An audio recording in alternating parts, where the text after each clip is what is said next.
Ayo, what's up? Welcome back to sa ating channel, it's Molds TV. Alright, so tayo nagbabalik-balik mga kababayan. At eto na nga, no, ang ating pag-uusapan po ngayon mga kababayan, na kung saan eto pong si Senator Soto at eto na naman pong si Senator Marcoleta mga kababayan ay nagsagutan po, no, sa Senado. No, hindi ko maintindihan talaga dito kay Senator Marcoleta. Bakit kaya lahat na lang tina-target niya mga kababayan? No, at talaga namang napakainit din niya, no, dito kay Senator Panfilo Lacson. No? Bakit kaya ganun na lang yung parang galit niya, no, dito sa mga tao na to mga kababayan, dito sa mga senador na to mga kababayan? Kasi lahat na lang, no, ng gagawin ni Senator Lacson, pinapansin niya. No, lahat na lang ng gagawin ng mga nasa majority ay talaga namang binabanatan niya. No? Para siyang aso, kahol ng kahol. Diba? Lahat na lang na makita niya. No, lahat na lang na maibubutas niya. No, talagang ako sa palagay ko, nakikita ko dito, parang ano siya dito mga kababayan, demolition siya dito ang trabaho niya. Ha? Bakit kaya? No, ano sa palagay ninyo mga kababayan? Alright, so yan ang ating alamin ngayon at pag-uusapan. Pero syempre bago ang lahat, please don't forget to subscribe, like, share, comment dyan sa comment section. Okay, so ito, panoorin natin mga kababayan kung paano po sinagot ni Senator Soto ito pong mga banat, no, ni Senator Marcoleta mga kababayan. Ano, kahit ako naiinis na rin ako dito talaga sa tao na to eh. Masyadong mga kababayan, sabi nga natin, no, marami rin ako nababasa, sinasabi na masyado siyang tawag dito, paepal, parang ganun mga kababayan. Okay, so tara, panoorin natin to mga kababayan para mas maliwanagan tayo. Alright? Let's go.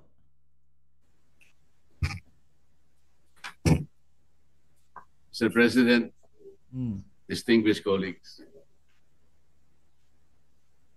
I rise today on a matter of personal and collective privilege. Ayan na naman, personal na naman mga kababayan.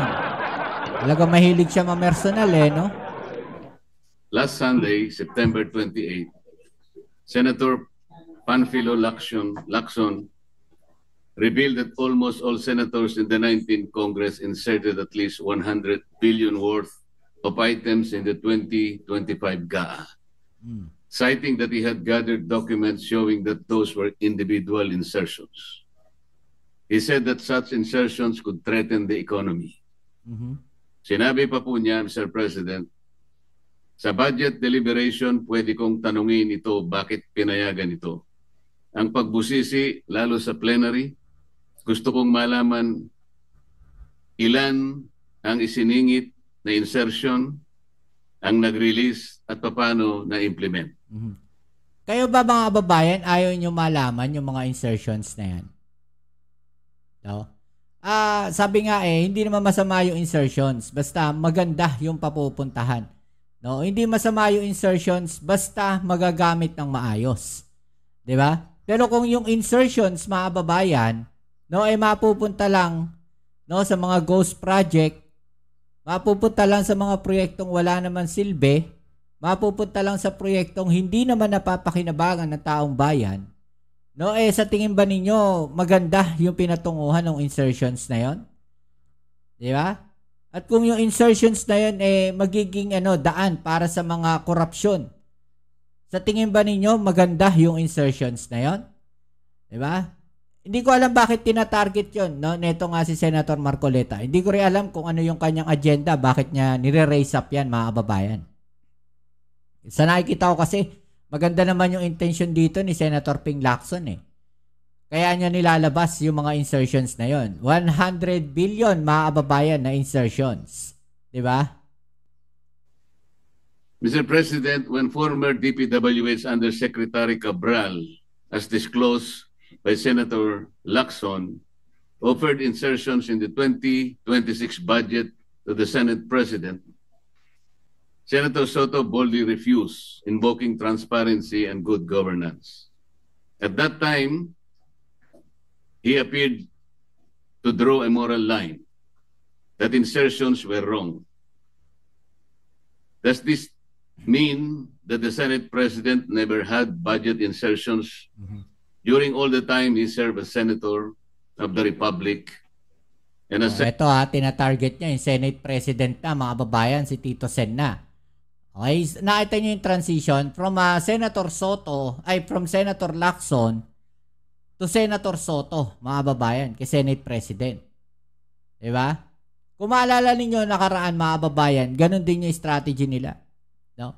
Binanata nila si Romualdez, binanata nila yung majority, si Lacson, lahat.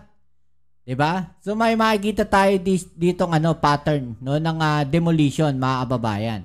Gusto nilang mabawi, no, yung majority. At gusto nilang mabawi yung pagiging yung Senate presidency sa kanilang part, mga kababayan. Senate President for almost 5 years.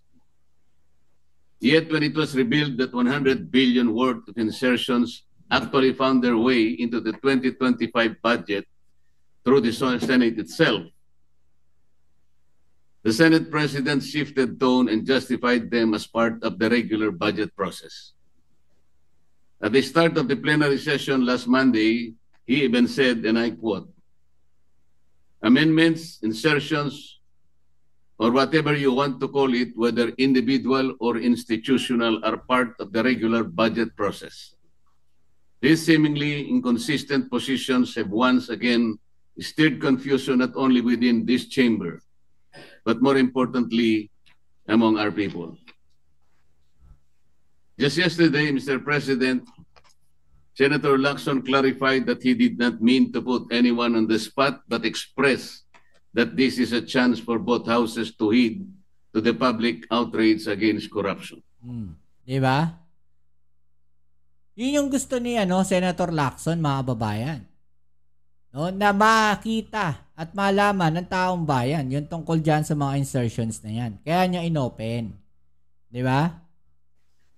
Yet the fact remains, his prior statements have already cast doubts and shadows, not just to the individuals he alluded to, but also to the integrity of this institution.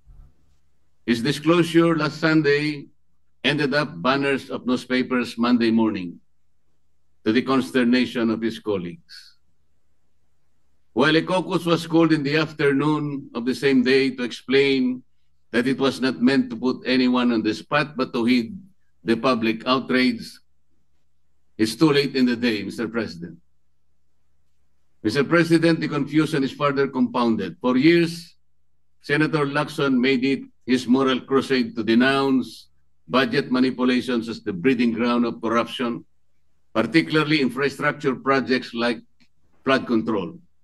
He called them humongous budget insertions that fueled waste and abuse. But then in the wake of public outrage, instead of pressing for accountability and demanding justice for past misuse, he appeared to have abruptly shifted tone. After pontificating on the evils of insertions, he suddenly got off from his hobby horse of morality and simply urged both chambers to heed the public outrage. What does this mean, Mr. President? That after all the thunder, we simply move on. This inconsistency, first condemning insertions as corrupt, then quietly moving on without demanding redress, only deepens public distrust. Are we truly committed to reform, or merely staging rhetorical battles without the resolve to clean up the rat? This flip-flop erodes the consistency of our institutions' stand. Are insertions wrong, or are they right? If they are wrong, why did we allow them?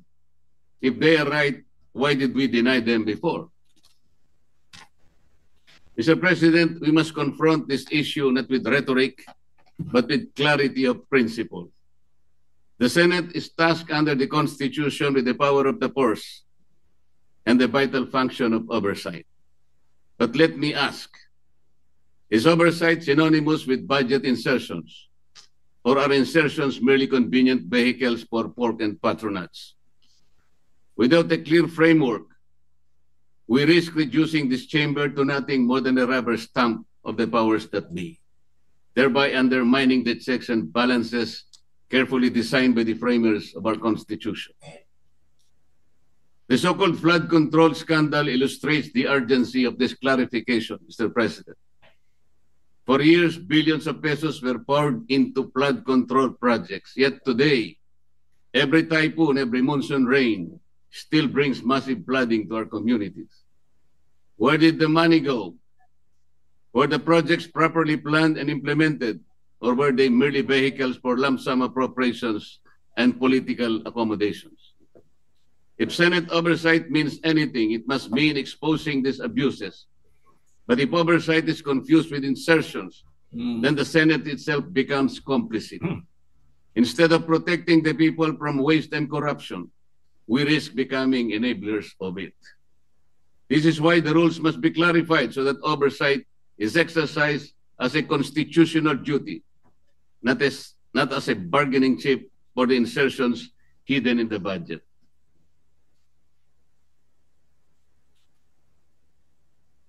Mr. President, our people demand clarity. They demand consistency. Most of all, they demand accountability. The budget is not the private purse of politicians. It is the lifeblood of the nation. The flood control scandal is proof that unless we strengthen our oversight function, billions will continue to be wasted, and the Filipino people will continue to miserably suffer. Oh, yun naman pala eh. Bakit niya kino-question mga babayan yung mga expose ni Senator Lacson? 'Di ba? Sa kanya na nanggaling. No, na kailangan malaman ng taong bayan yung tungkol diyan sa mga flood control na yan, diyan sa mga budget insertions na yan. 'Di ba? Tapos ko-questionin niya yung ginawa ni Senator Ping Lacson.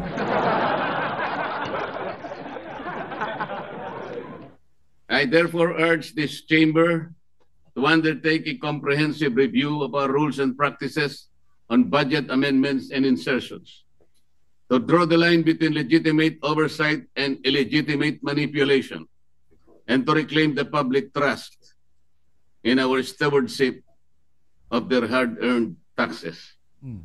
Let us not be remembered as the Senate that equivocated on principle. Let us be remembered as the Senate that stood firm for transparency, for integrity, and for the Constitution. Parang nagbago yung tono niya rito, mga babayan. No, parang bigla siyang pumabor. No, dito sa sinabi ni Senator Ping Lacson na dapat ayusin yun sa mga budget hearing na yan. Di ba mga babayan? So dito makikita natin yung inconsistencies netong si Marcoleta. Thank you, Mr. President. Thank you. Before I recognize the majority leader, I just wish the presentation of the privileged speech of the gentleman was delivered while Senator Lacson was here. But nevertheless, to answer his question of whether from my 1992 to the present have I not had any insertions, I guarantee you I have never made any insertions in the budget, because insertions are not tolerated, and I will never do that, because when I say insertions, that means it is inserted and it is not done in second reading. You know, but it is done in second reading, and that was my explanation of the 100 billion mentioned in the newspapers. When there are individual amendments and institutional amendments and done on second reading, that is not insertion. Insertions are the ones that were done with this previous budget, which was done in the BICAM. Yun ang insertion. Malinaw yun. May kaiba yung insertion sa amendment. Amendment is legally done during second reading and approved on third reading. Ngayon, nagsabay ka na, nagpapasok ka doon, insertion yun. And I have never done that. All right? Now, the call to for this Senate to be open, we have already agreed. I already told the Senate Chairman of Finance that all amendments of senators will be done on the floor. They will own what they amend, whatever it is, and we will not accept any amendment in the bicameral conference committee, for the record. And so with that, and also the manifestation of Senator